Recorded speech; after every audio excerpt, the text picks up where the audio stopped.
En el principio creó Dios el cielo y la tierra, con todo lo que en el cielo y en la tierra se contiene. Y aunque pudiera acabar esta gran obra en un solo instante, quiso emplear 6 periodos de tiempo que la Escritura Santa llama días. El primer día dijo, hágase la luz, y hubo luz. El segundo hizo el firmamento. El tercero separó las aguas de la tierra, y a éste le mandó que produjese hierbas, flores y toda suerte de frutos.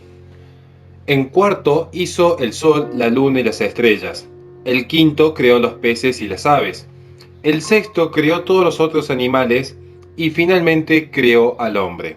El séptimo día cesó Dios de crear, y este día que llamó sábado, que quiere decir descanso, mandó más tarde por medio de Moisés al pueblo hebreo que fuese santificado y consagrado a él. Dios creó al hombre a su imagen y semejanza, y esto lo hizo así. Formó el cuerpo de tierra y luego sopló en su rostro, infundiéndole un alma inmortal. Dios impuso al primer hombre el nombre de Adán, que significa formado de tierra, y le colocó en un lugar lleno de delicias llamado el paraíso terrenal. Pero Adán estaba solo. Queriendo pues Dios asociarle una compañera y consorte, le infundió un profundo sueño y mientras dormía le quitó una costilla, de la cual formó la mujer que presentó a Adán. Este le recibió con agrado y la llamó Eva, que quiere decir vida, porque había de ser madre de todos los vivientes. Antes que al hombre, que es criatura más perfecta de todo el mundo sensible, había creado Dios una infinita muchedumbre de otros seres de naturaleza más elevada que el hombre, llamados ángeles. Los ángeles, sin forma ni figura alguna sensible, porque son puros espíritus, creados para subsistir sin tener que estar unido a cuerpo alguno, habían sido hechos por Dios a su imagen, capaces de conocerle y amarle, y libres para obrar el bien y el mal. En el momento de la prueba, muchísimos de estos espíritus permanecieron fieles a Dios, pero muchos otros pecaron. Su pecado fue de soberbia, queriendo ser semejantes a Dios y no depender de Él. Los espíritus fieles, llamados ángeles buenos o espíritus celestes o simplemente ángeles, fueron premiados con la eterna felicidad de la gloria. Los espíritus infieles, llamados diablos o demonios, con su cabeza, que se llama Lucifer o Satanás, fueron lanzados del cielo y condenados al infierno por toda la eternidad. Había Dios puesto a Adán y Eva en estado perfecto de inocencia, gracia y felicidad, exento, por tanto, de la muerte y de todas las miserias del alma y el cuerpo. Les había permitido que comiesen de todos los frutos del paraíso terrenal, vedándoles solamente que gustasen del fruto de un árbol que estaba en medio del paraíso y que la Escritura llama árbol de la ciencia del bien y del mal. Se le llamó así porque por él Adán y Eva, en virtud de su obediencia, pudieron haber conocido el bien, esto es, hubieran tenido un aumento de gracia y de felicidad, o en pena de su desobediencia habrían caído ellos y sus descendientes de aquella perfección y experimentado el mal, así en tanto lo espíritu como lo corporal. Quería Dios que Adán y Eva, con el homenaje de esta obediencia, le reconociesen por Señor y Dueño. El demonio, envidioso de su felicidad, tentó a Eva, hablándole por medio de la serpiente e instigándola a quebrantar el mandamiento recibido. Tomó Eva del verdadero fruto, comió, indujo a Adán que también él comiese, y ambos pecaron. Este pecado les acarreó a ellos y a todo el linaje humano los más desastrosos efectos. Adán y Eva perdieron la gracia santificante, la amistad de Dios y el derecho a la bienaventuranza, quedando esclavos del demonio y merecedores del infierno. El Señor pronunció contra ellos la sentencia de muerte, los desterró de aquel lugar de delicias y los lanzó afuera a que ganasen el pan con el sudor de su frente, entre innumerables trabajos y fatigas. El pecado de Adán se pagó luego a todos sus descendientes, excepto María Santísima, y es aquel con que todos nacemos y se llama pecado original. El pecado original mancha nuestra alma desde el primer instante de nuestro ser, nos hace enemigos de Dios, esclavos del demonio, desterrados por siempre de la bienaventuranza, sujetos a la muerte y a todas las demás miserias. Pero Dios no desamparó a Adán y su descendencia en tan desdichada suerte. En su infinita misericordia les prometió luego un Salvador, el Mesías, que había de venir a librar al género humano de la servidumbre del demonio y del pecado y a merecerles la gloria. Esta promesa la fue Dios repitiendo en lo sucesivo a otras muchas veces a los patriarcas, y por medio de los profetas al pueblo hebreo.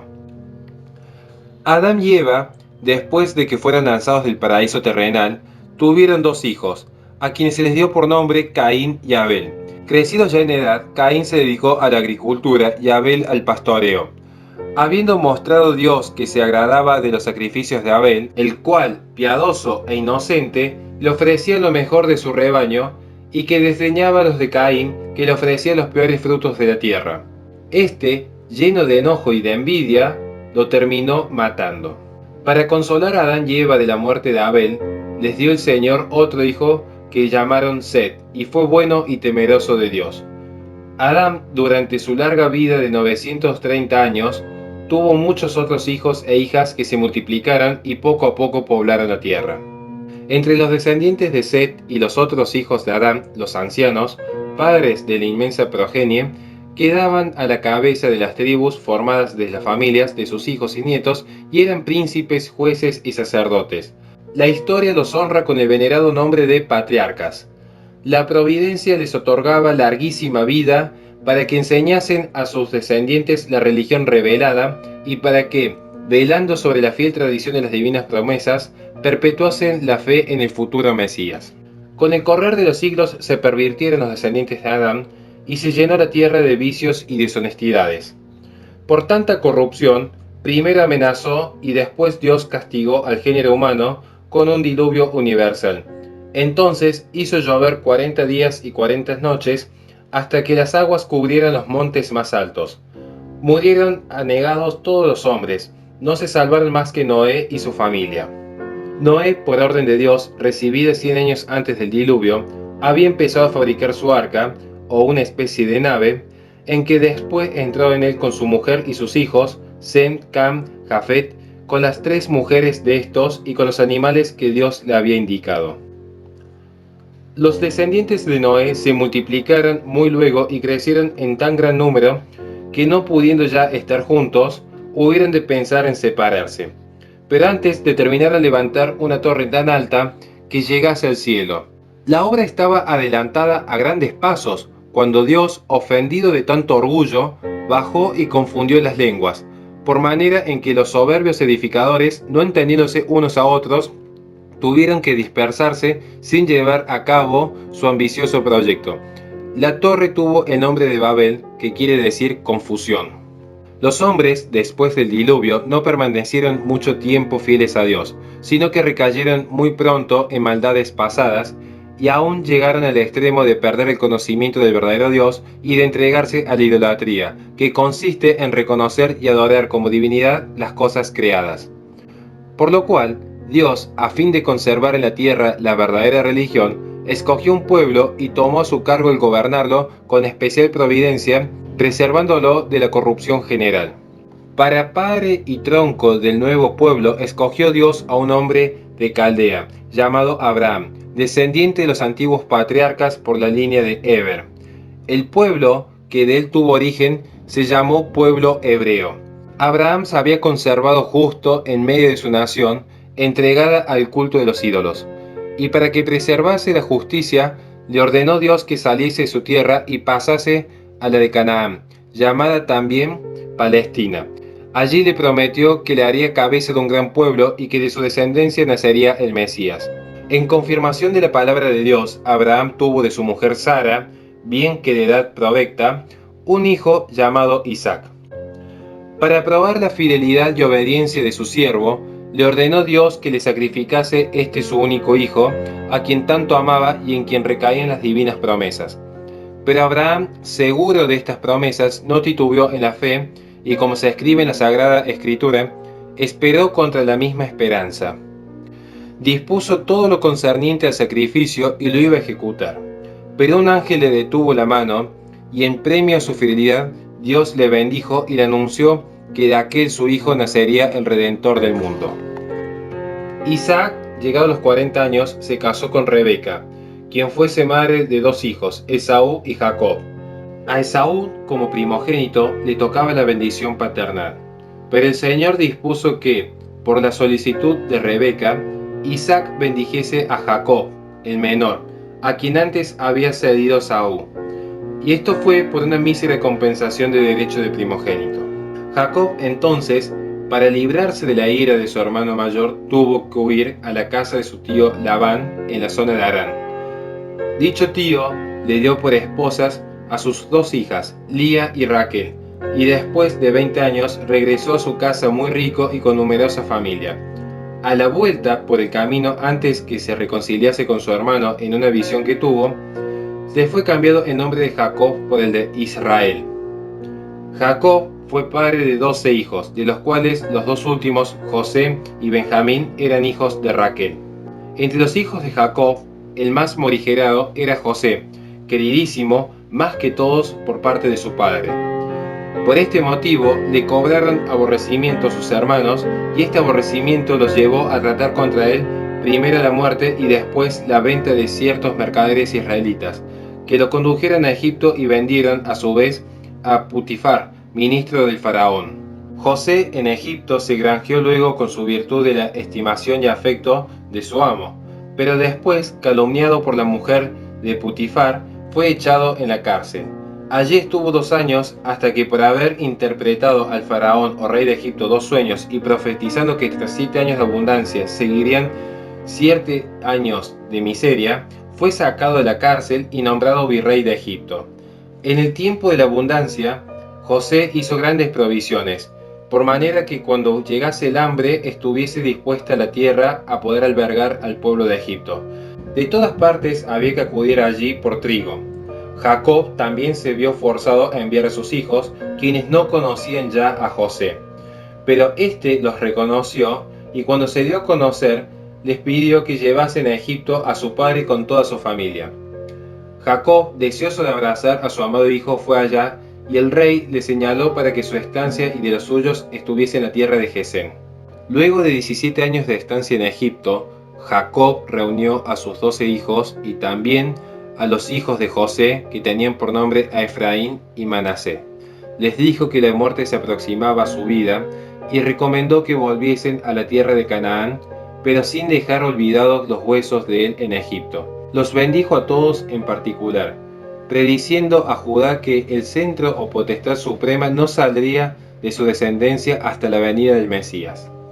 Los descendientes de Jacob, llamados hebreos o israelitas, fueron por algún tiempo respetados y tolerados de los egipcios, pero multiplicados en gran número hasta formar un gran pueblo, otro faraón que reinó más tarde los oprimió con el yugo de la más dura servidumbre, llegando a ordenar que todos los hijos varones recién nacidos fuesen arrojados al Nilo. En la espantosa servidumbre de Egipto, hubiera perecido todo el pueblo hebreo sin ver la tierra de Canaán, si Dios no viniera a sacarlo prodigiosamente de las manos de sus bárbaros opresores. Un niño hebreo, por nombre Moisés, había sido salvado providencialmente de las aguas del Nilo por la hija del faraón, que le hizo instruir y educar en la misma corte de sus padres. De él se sirvió Dios para liberar a su pueblo y cumplir las promesas hechas a Abraham.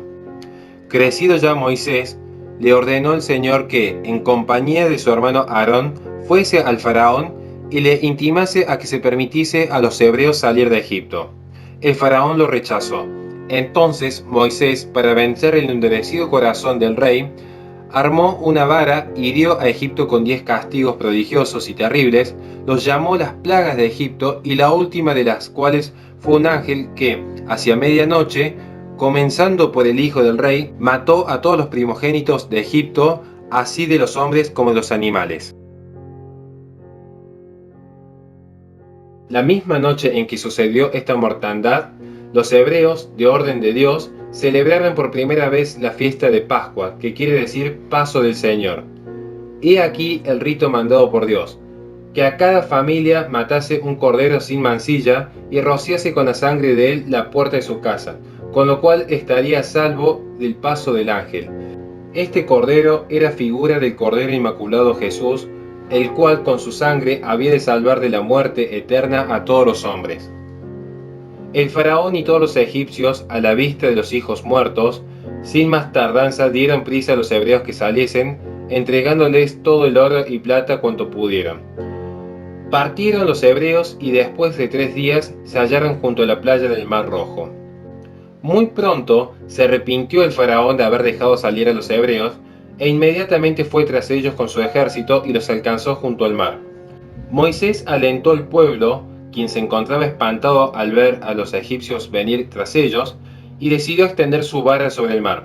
Las aguas se dividieron de parte a parte hasta el fondo, dejando ancho camino a los hebreos que pasaran a pie en junto.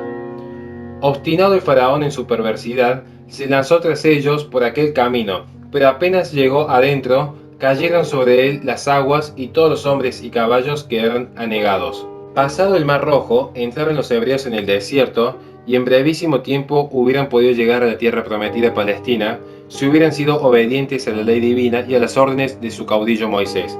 Pero habiendo prevaricado y rebelándose muchas veces, Dios los entretuvo 40 años en el desierto. Muchos murieron allí, salvo 2, Caleb y Josué.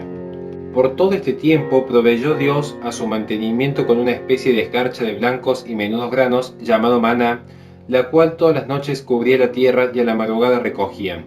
Pero la noche que precedía al sábado, día festivo para los hebreos, no caía el maná, por lo cual recogían el doble la madrugada del viernes. Para beber, se proveyeron del agua que Dios le daba, la cual brotó milagrosamente de las peñas heridas por la vara de Moisés.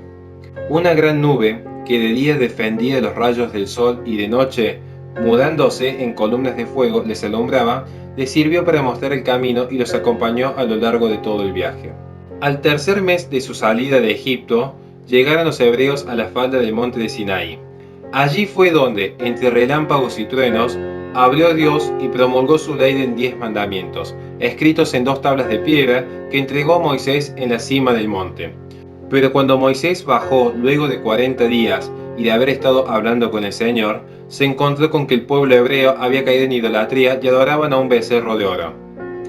Abrazado de santo celo por semejante ingratitud y impiedad, hizo pedazo las tablas de la ley, redujo a polvo el becerro y castigó con la muerte a los principales instigadores de tan grave pecado. Volvió a subir al monte e imploró perdón al Señor. Recibió otras tablas de ley, y cuando bajó quedó atónito el pueblo al ver que de la faz le salían rayos de luz que le llenaban de gloria y resplandor. Aquí, al pie de Sinaí, fabricó Moisés, por orden de Dios y según las divinas prescripciones, el tabernáculo y el arca. El tabernáculo era una gran tienda a modo de templo que se levantaba en medio de los reales cuando los hebreos acampaban. El arca fue un cofre de madera preciosísimo, guarnecido por dentro y por fuera de oro puro, donde después se pusieron las tablas de la ley, un vaso de maná del desierto y la vara florida de Aarón. Muchas veces los hebreos en el desierto, por murmuraciones contra Moisés y contra el Señor, se atrajeron grandes castigos. Fue notable entre estos el de las serpientes ponzoñosas, por cuya mordedura pereció gran parte del pueblo. Muchos, arrepentidos después, sanaron de las mordeduras mirando una serpiente de metal que, levantada en un asta por Moisés, presentaba figura de cruz. La virtud de este emblema era símbolo de la virtud que había de tener la Santa Cruz para curar las llagas del pueblo. Luego de los 40 años en el desierto, Dios introdujo a los hombres en la tierra de la promisión. Moisés la vio desde lejos, pero no entró. Josué le sucedió en el gobierno del pueblo.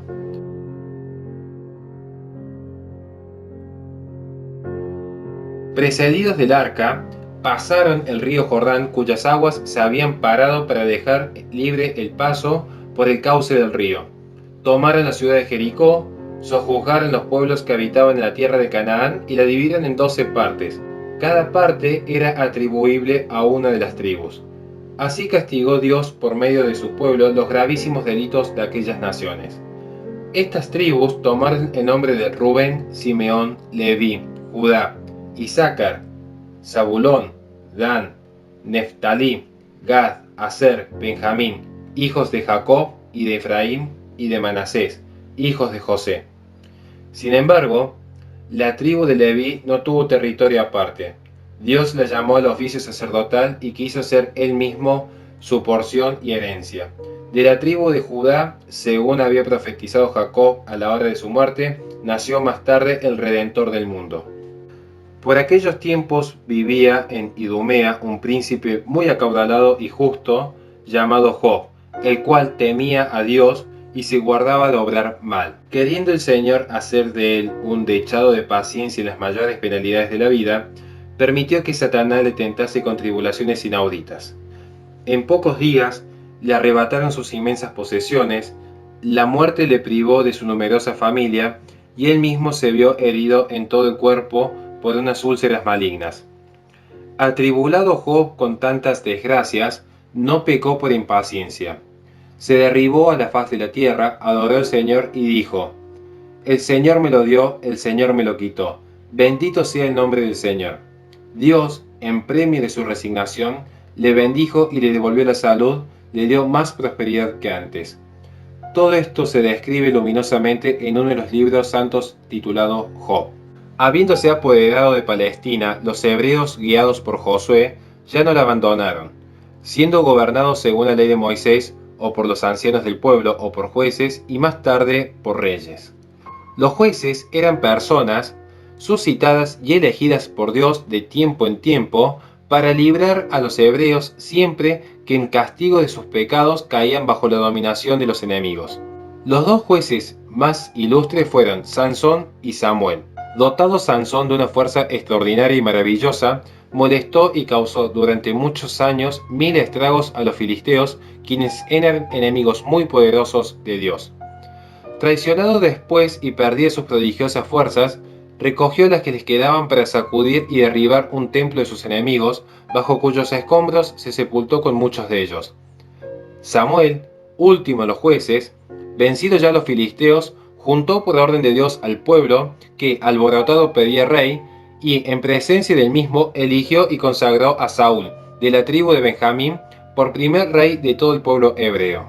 Muchos años reinó Saúl. Sin embargo, ante la gravísima desobediencia a Dios, fue luego ungido y consagrado un rey joven llamado David.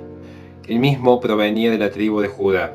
David se hizo célebre al matar en forma singular en un combate al gigante filisteo llamado Goliat, que insultaba al pueblo de Dios puesto en orden de batalla. Saúl, derrotado por los filisteos, se dio la muerte. Entonces subió al trono David, que reinó sobre el pueblo de Dios 40 años. A David le sucedió Salomón, que fue el hombre más sabio que hubo jamás. Edificó el templo de Jerusalén y gozó de un largo y glorioso reinado. Pero finalmente, y en los últimos años de su vida, caería preso de la lujuria provocada por las mujeres extranjeras. Esto lo llevó a la idolatría y algunos temen por su eterna salvación. Sucedió al rey Salomón su hijo Roboam.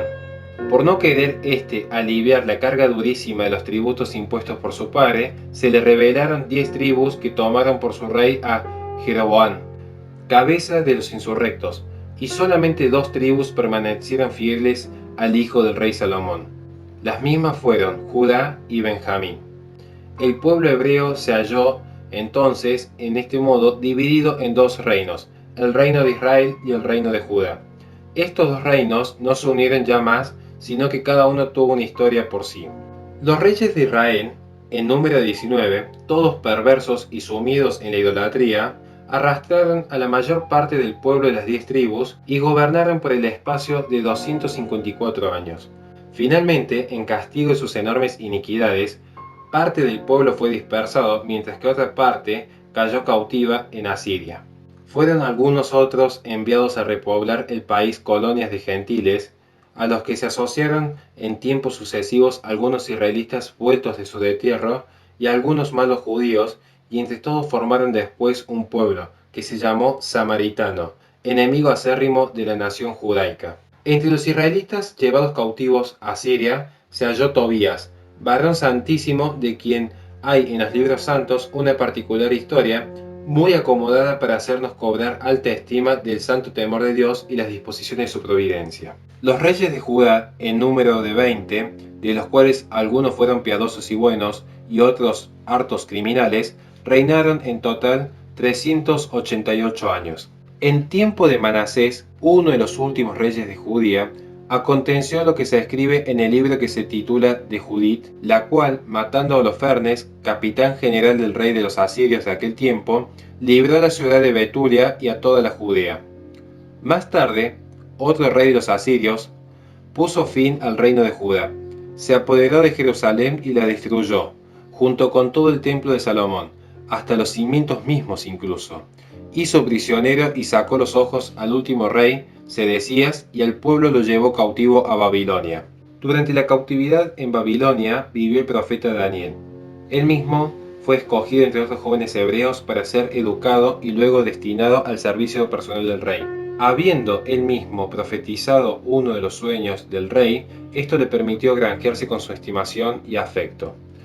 También fue muy amado del rey Darío, pero los émulos le acusaron de adorar a su Dios, desobedeciendo el edicto real que lo prohibía, y lograron que fuese arrojado al foso de los leones, de los que Dios le guardó ileso milagrosamente. El cautiverio de Babilonia duró 70 años, después de los cuales los judíos alcanzaron de Ciro la libertad. Vueltos a su patria, reedificaron Jerusalén y el templo, alentados en la santa sorpresa por Nehemías, ministro del rey, y por el profeta Ageo. Entre los que se quedaron en tierra extranjera se halló por divina disposición Ester, la cual, escogida por el rey Asuero para esposa suya, salvó después a su pueblo de la ruina a que estaba condenado por el rey, instigado por el ministro Amán, que aborrecía a Mardoqueo, tío de la reina. Los judíos, recobrada la libertad, fueron en adelante más fieles al Señor, viviendo en la guarda de sus propias leyes y reconociendo por cabeza de su nación al sumo sacerdote, con cierta dependencia ya del rey de Persia,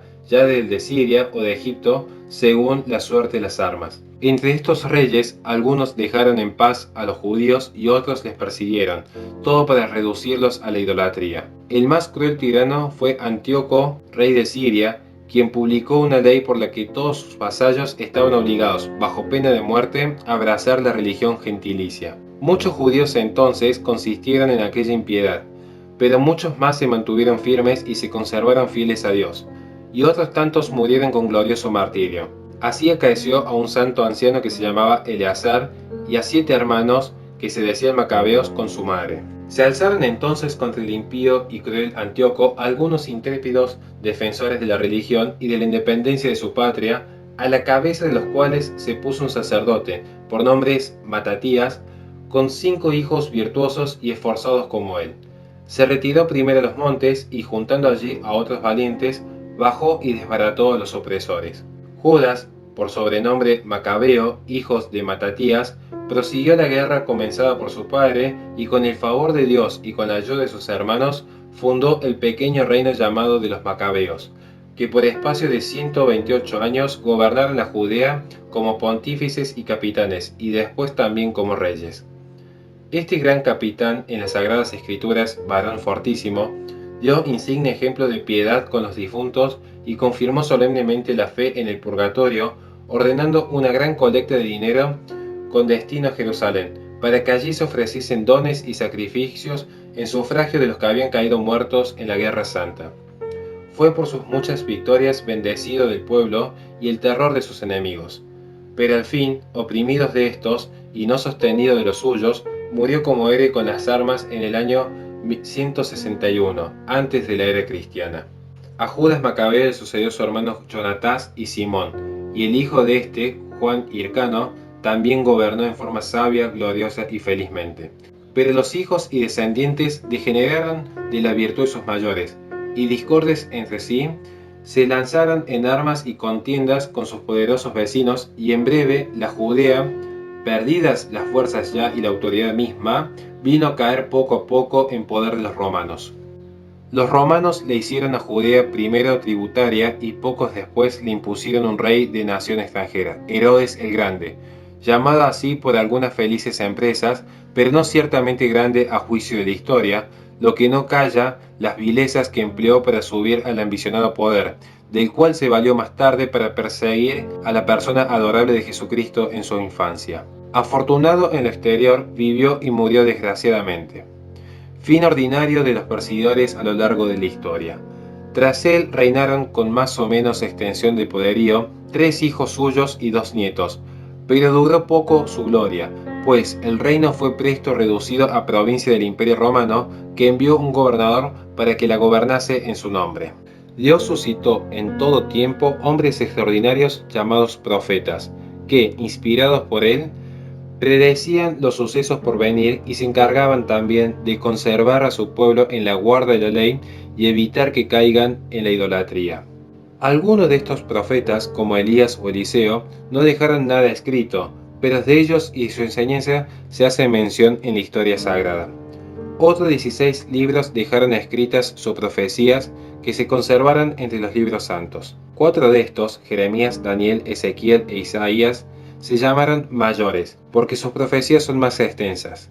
Los otros 12 se llamaron menores por la razón contraria. El principal encargo de los profetas era conservar viva la memoria de las promesas del Mesías y preparar al pueblo para que le reconociese. Muchos siglos antes anunciaron el tiempo preciso para su venida, y describieron con tales detalles el nacimiento, la vida, la pasión y muerte que, leyendo el conjunto de sus profecías, más parecen historiadores que profetas. He aquí algunas de las profecías que se refieren al tiempo de la venida del Mesías.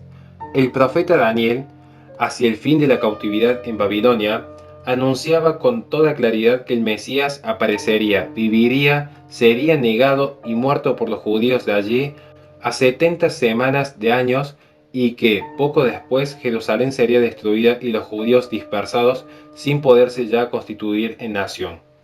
Los profetas Ageo y Malaquías anunciaban a los judíos que el Mesías vendría al segundo templo y por consiguiente antes de su destrucción. El profeta Isaías, además de describir muchas circunstancias del nacimiento y vida del Mesías, anunció que, después de su venida, se convertiría la gentilidad. Lo que este y demás profetas anunciaron tuvo su cumplimiento. A saber, se cumplieron las 70 semanas, fue destruida Jerusalén, destruido el segundo templo. Los judíos fueron y siguen derramados por toda la tierra, y se convirtieron los gentiles. Luego el Mesías debe haber venido. Mas, todas estas profecías tuvieron su realización en la persona de nuestro Señor Jesucristo, y solo en Él. Luego, Él es el verdadero Mesías prometido.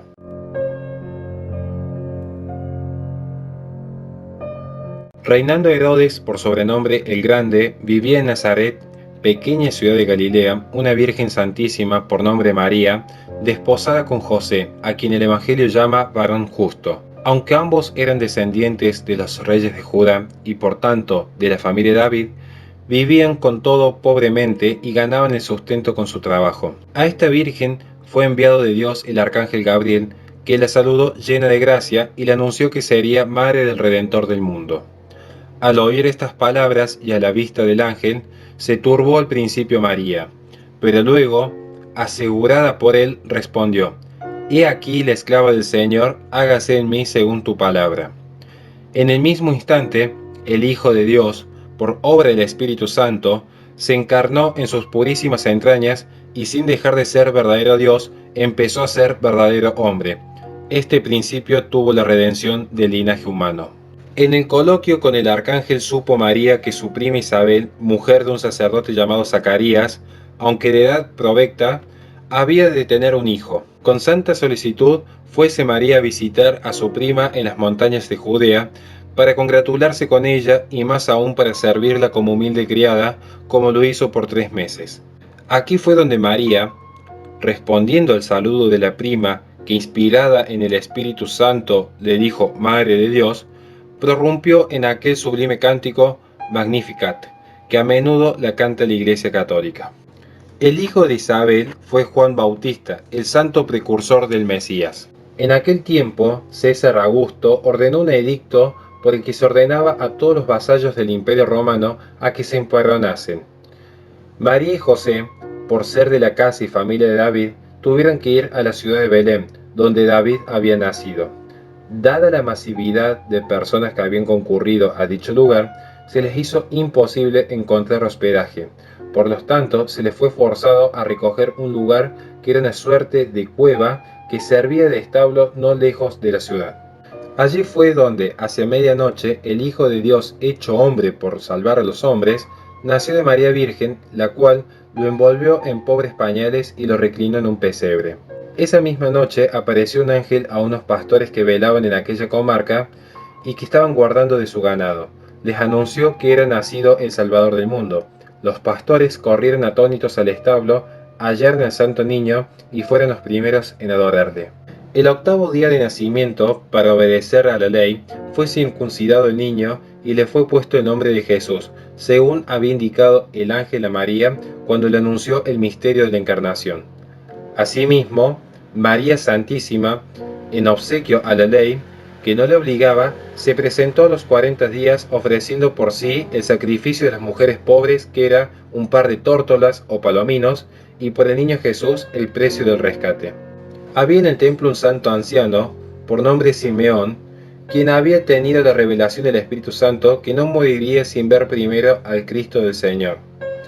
Tomó en sus brazos al divino niño y, reconociéndole por su Redentor, lo bendijo con sumo júbilo y le saludó con aquel tierno cántico, Nunc Dimittis, que la Iglesia canta al terminar el oficio de cada día. Algún tiempo después del nacimiento de Jesús, entraron en Jerusalén 3 magos o sabios venidos de Oriente y preguntaron dónde había nacido el rey de los judíos. Estando en su tierra, habían observado una estrella extraordinaria y por ella, al tenor de las antiguas profecías conocidas en el Oriente, entendieron que debía de haber nacido en Judea el deseado de las gentes, e inspirados por Dios, siguiendo el camino indicado por las estrellas, vinieron a adorarle. Reinaba en Jerusalén Herodes el Grande, un hombre ambicioso y cruel, que se vio muy turbado al ver las palabras de los magos y se informó a los príncipes y los sacerdotes en qué lugar había de nacer el Mesías. Habiendo sabido que ese lugar señalado por los profetas era Belén, despachó a los magos recomendándoles que volviesen prestos, fingiendo que quería también ir él hacia allá para adorar al niño recién nacido. Partieron los magos, e inmediatamente la estrella que habían visto en el oriente volvió a dejarse ver y les fue guiando a la estancia del divino infante en Belén, sobre la cual se paró. Entraron en ella y, hallando al niño con María su madre, postrados le adoraron y abrieron los tesoros que ofrecieron. Uno fue oro, otro fue incienso y otro fue mirra, reconociéndolo como rey, como Dios y como hombre mortal. Por la noche, avisados en sueños de que no volviesen a Herodes, tomaron otro camino de regreso a su tierra. Herodes esperó en vano a los magos. Viéndose burlado, se embraveció en extremo y, esperando en su bárbara astucia matar a Jesús, mandó que se diese muerte a todos los niños de 2 años para abajo que hubiese en Belén y su comarca. Ya antes, un ángel había aparecido en sueños a José para avisarle y darle la orden de que huyese a Egipto. José, al instante, obedeció y con María y Jesús fuese a Egipto, donde estuvo hasta la muerte de Herodes, después de la cual, avisado de nuevo por el ángel, ya no volvió a Belén en la Judea, sino a Nazaret en Galilea. Llegado Jesús a los 12 años, fue con sus padres a Jerusalén a la fiesta de Pascua que duraba 7 días. Acabadas las fiestas, María y José partieron hacia Nazaret, pero Jesús, sin que ellos lo supiesen, se quedó en Jerusalén. Tras un día de camino, le buscaron en vano entre los parientes y conocidos. Regresaron enseguida afligidos a Jerusalén y lo hallaron al tercer día en el templo, sentado entre los doctores que lo estaban escuchando y preguntando. La madre dulcemente le preguntó por qué había hecho que lo buscasen de tal manera. La respuesta que dio Jesús fue la primera declaración en su divinidad. ¿Y por qué me buscabais? ¿No sabéis que me es preciso estar en las cosas que son de mi Padre? Tras esto, volvió con ellos a Nazaret. Desde este punto y hasta la edad de 30 años, nada particular se nos cuenta de él en el Evangelio, resumiendo toda la historia de aquel tiempo en estas palabras. Jesús vivía obediente a María y a José, y crecía en edad, sabiduría y gracia delante de Dios y de los hombres. Por el hecho de haber pasado Jesús en Nazaret el tiempo de su vida privada, fue llamado luego Jesús Nazareno. Juan, hijo de Zacarías y de Isabel, destinado por Dios, como se dijo, para ser el precursor del Mesías y preparar a los judíos a que lo recibiesen, se había retirado al desierto a hacer vida penitente. Llegado el tiempo de dar principio a su misión, vestido de pieles de camellos y el cinto de un ceñidor de cuero, salió a las riberas del Jordán y comenzó a predicar y bautizar. Su voz era: «Haced penitencia, porque se acerca el reino de los cielos». Llegado a los 30 años, Jesús se presenta entre la muchedumbre al pueblo. Juan, que lo reconoció de inmediato, quiso al principio excusarse, pero vencido luego por el mandamiento de Cristo, le bautizó. Y aquí es que, Apenas salió Jesús del agua, abriéndose los cielos y el Espíritu Santo en forma de paloma bajó sobre él, y se oyó una voz que decía: Este es mi Hijo muy amado. Recibiendo el bautismo y guiado por el Espíritu Santo, fue Jesús al desierto, donde pasó 40 días y 40 noches en vigilias, ayunos y oración. Entonces fue cuando quiso ser tentado del demonio en varias formas, para enseñarnos a vencer las tentaciones. Después de esta preparación, y para dar comienzo a su vida pública, volvió a las riberas del Jordán, donde Juan continuaba predicando. Este, al verle venir, exclamó: He aquí el Cordero de Dios, he aquí el que les quita los pecados al mundo.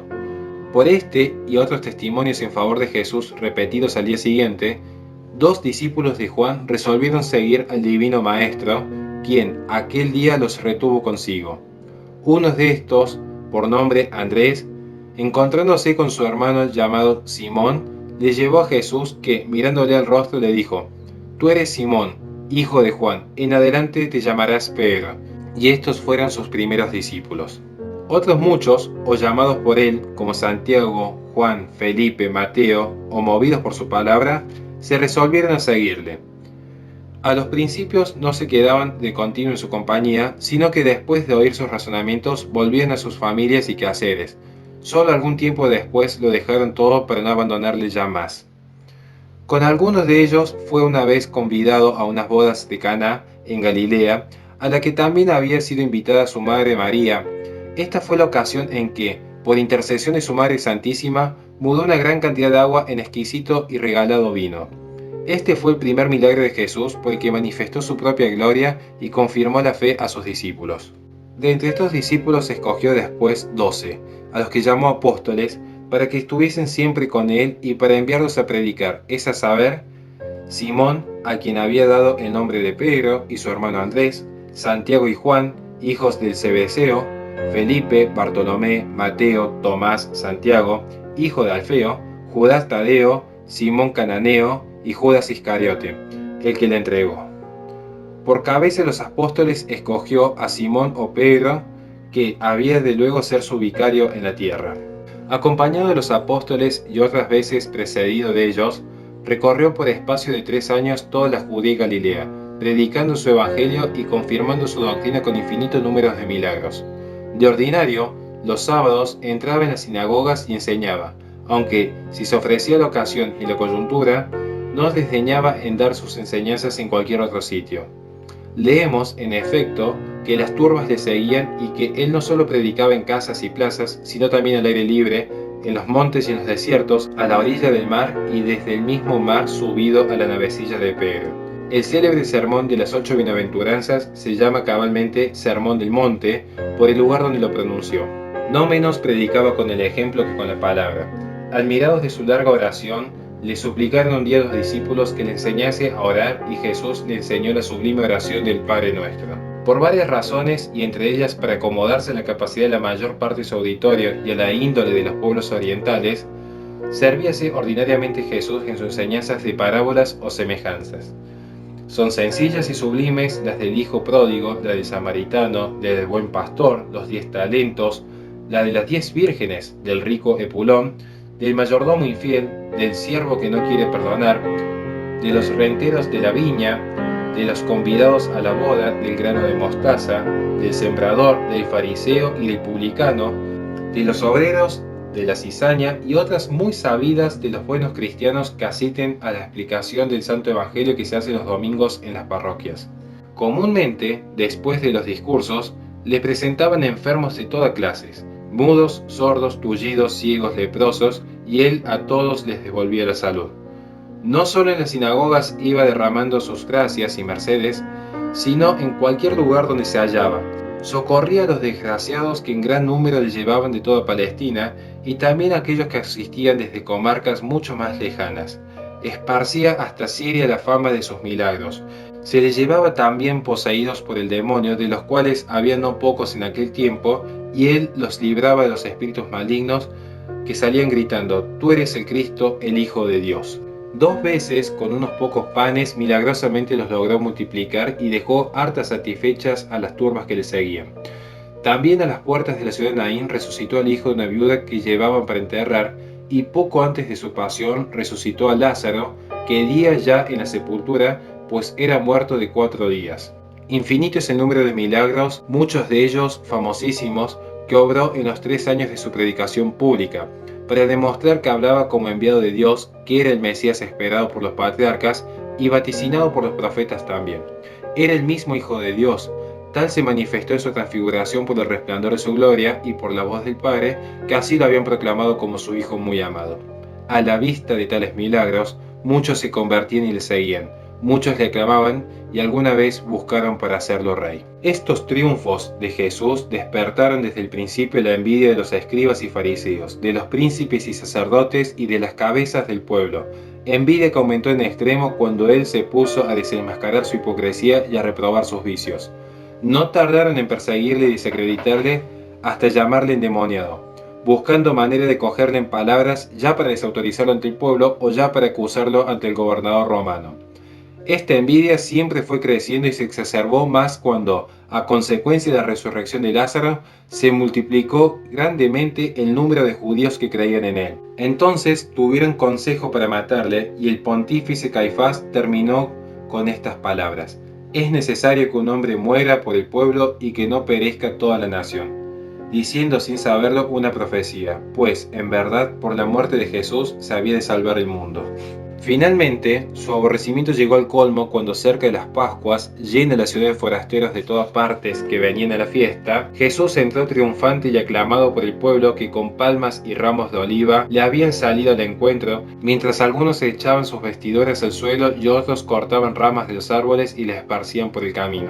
Entonces los ancianos del pueblo, los príncipes de los sacerdotes y los escribas, juntándose en casa del pontífice Caifás, acordaron prender a Jesús con engaños y escondidas por miedo a la reacción que pudiesen tener las turbas. La ocasión no se hizo esperar.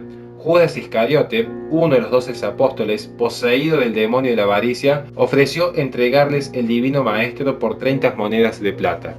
Era el día en el que se debía santificar y comer el cordero pascual. Llegada la hora señalada, vino Jesús a la casa donde Pedro y Juan, mandándolos por él, habían dispuesto todo lo necesario para la cena y se sentaron a la mesa. En esta última cena, Jesús dio a los hombres la mayor prueba de su amor, instituyéndose el sacramento de la Eucaristía. Acabada la cena, salió de la ciudad nuestro divino Redentor acompañado de sus apóstoles. Por el camino les iba diciendo las cosas más tiernas y dándoles las enseñanzas más sublimes. Fuese entonces cuando llegó al huerto de Getsemaní, donde, pensando en su próxima pasión, orando y ofreciéndole a su eterno Padre su sacrificio, sudó viva sangre y fue confortado por un ángel. Vino Judas, el traidor, a la cabeza de un escuadrón de gente que estaba armada con palos y espadas, y le dio a Jesús un beso que era la señal convenida para darlo a conocer. Jesús se vio abandonado por los apóstoles que habían huido por el miedo. Se encontró luego apresado, incluso maltratado, por aquellos que lo habían arrestado. Fue arrastrado primero a la casa de uno de los príncipes de los sacerdotes llamado Anás, y después a la de Caifás, pontífice, quien aquella misma noche, junto al gran Sanedrín, el cual declaró a Jesús reo de muerte. Disuelta la junta de jueces, fue entregado Jesús a los sayones que durante la noche le injuriaron y ultrajaron con bárbaros tratamientos. En esta dolorosísima noche, Pedro amargó también el corazón de Jesús, negándolo 3 veces.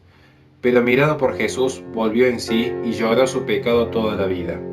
Después de amanecer, habiéndose reunido otra vez el Sanedrín, fue llevado Jesús al presidente romano Poncio Pilato, a quien el pueblo pidió a gritos que le condenase a muerte. Pilato, reconocida la inocencia de Jesús y la perfidia de los judíos, buscaba trazas para salvarlo, y debiendo con ocasión de la Pascua dar libertad a un malhechor, dejó que el pueblo escogiese entre Jesús y Barrabás, pero el pueblo escogió a Barrabás. Oyendo luego Pilato que Jesús era Galileo, lo remitió a Herodes, de quien fue despreciado y tratado como loco, y devuelto luego vestido por escarnio con una vestidura blanca. Luego de esto, Pilato lo hizo azotar, transformando el cuerpo de nuestro Señor en una sola llaga. Con atroz insulto le pusieron en la cabeza una corona de espinas, sobre los hombros un trapo de púrpura, una caña en las manos, y le encarnecieron saludándole por rey.